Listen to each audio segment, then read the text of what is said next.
Vida de São José, capítulo 7, por mãos de Maria Cecília Baige. As primeiras perseguições do maligno. O inimigo ficou furioso de raiva quando viu as grandes virtudes admiráveis que brilhavam em nosso José, e que pelo seu exemplo atraía muitos à prática também das virtudes. Portanto, inflamado pela fúria contra o santo homem, o jovem, e sem saber fazê-lo cair em atos de raiva e impaciência e afastá-lo de seu fervor no serviço e no amor ao seu Deus, ele começou a instigar parte de sua vida, colocando nas pessoas próximas, nos corações, uma grande aversão e ódio contra ele, porque suas ações virtuosas o serviram com grande reprovação e confusão. Portanto, eles concordaram juntos que quando o tivessem conhecido ou visto, zombariam totalmente dele, e também o insultariam, como de fato fizeram. Portanto, quando nosso José conhece os jovens libertinos, que eles estavam deliberadamente procurando por ele, começaram a zombar e zombar. O santo, quando ele estava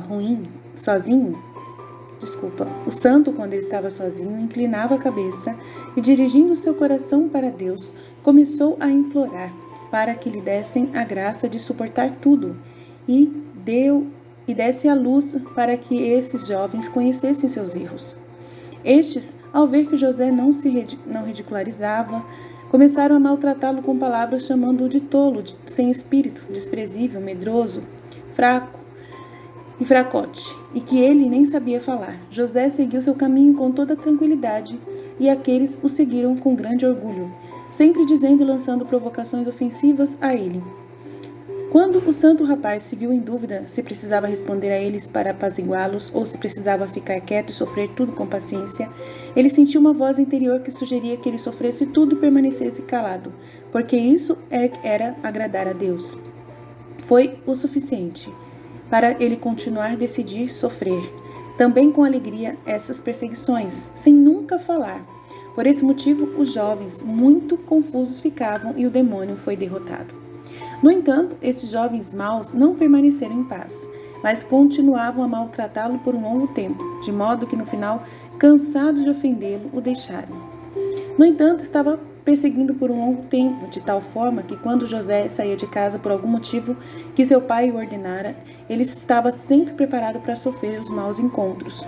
Ele nunca reclamou disso com ninguém, nem mesmo com seus pais, sempre com o rosto calmo e jovial. Seu pai, no entanto, foi avisado sobre essa perseguição ao qual seu filho foi submetido. O mesmo perguntou se isso era verdade, querendo a reparação adequada. José respondeu-lhe com toda a serenidade que ele gostava muito dessas coisas e que lhe pedia que permanecesse calado porque tinha certeza de que, sofrendo isso com paciência, tentava agradar muito ao seu Deus, e depois lhe disse: "Sabe, pai, como muitos dos nossos patriarcas e profetas também sofreram insultos, como o rei Davi sofreu por ser perseguido e insultado, e sabemos que esses eram os amigos mais favorecidos de nosso Deus. Temos que imitá-los, pois Deus nos envia essas ocasiões." Seu pai ficou muito edificado com essas palavras e agradou o filho, por deixá-lo sofrer angústia sem ressentimento. Vendo o diabo que não apenas não conseguiu nada do santo menino, em vez disso, ele estava sempre mais confuso e envergonhado, tentando outras maneiras de perturbar sua paz de coração e fazê-lo cair em impaciência. Extinguindo uma mulher que, a seu modo de não ser nada edificante, relutante, vigiava o santo, e ele costumava ir à mãe de José, e ela costumava ir à mãe de José falar mal do filho, que ele era criticado por todos, zombado, que era um inútil, que o tempo que ele gastava todos os seus bens, tendo muitas facilidades para fazer esmola. Quem o impediu, e como muitas pessoas pobres, tendo percebido isso, o regulam quando ele sai de casa. Embora a mãe do santo fosse muito sábia e prudente e conhecesse muito bem o caráter de seu filho, apesar de tudo isso, pela conversa contínua da mulher e pela autorização divina, ela ficou perturbada e muitas vezes censurava duramente o filho. Sofreu com muita paciência ele, sem se desculpar, e embora soubesse de onde vinha tudo isso, nunca teve ressentimento.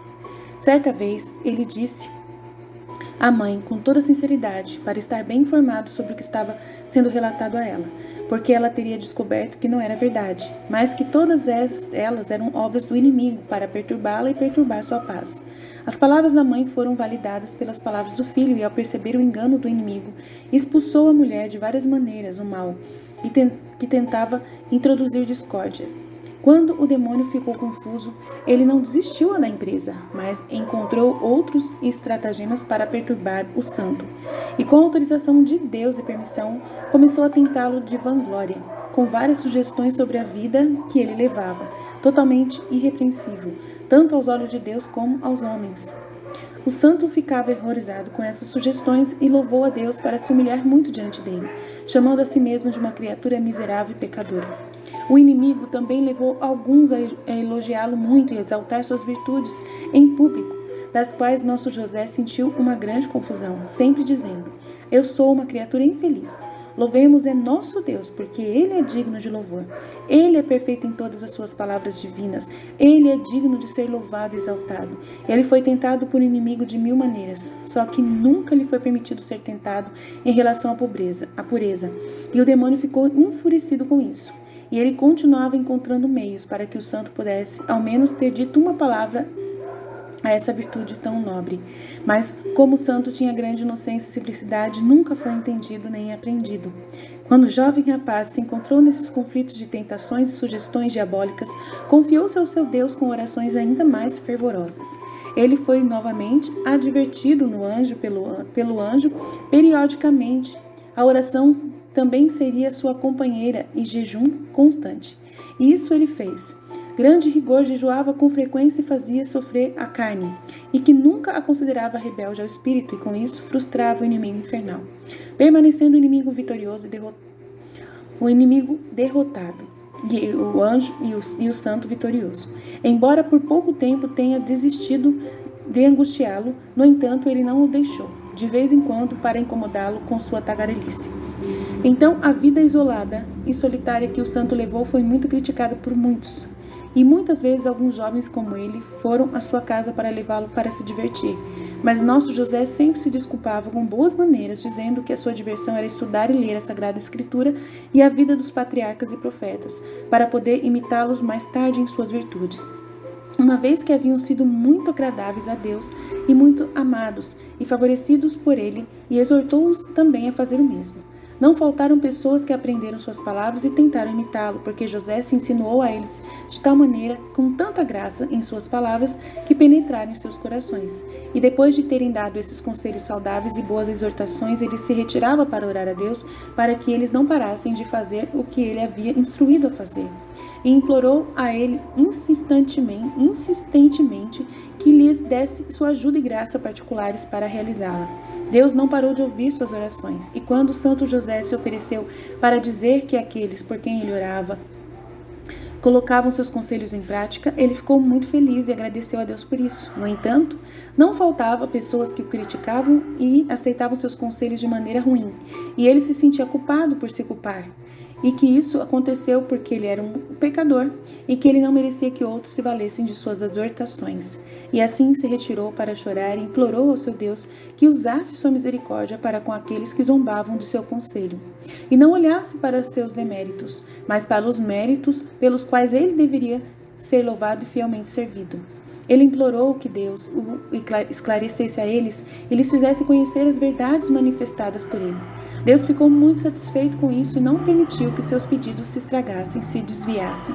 Muitos se arrependeram e voltaram a nosso José para oferecer novamente seus ouvidos às suas exortações, que mais tarde eles cumpriram fielmente. E José agradecia carinhosamente ao seu Deus.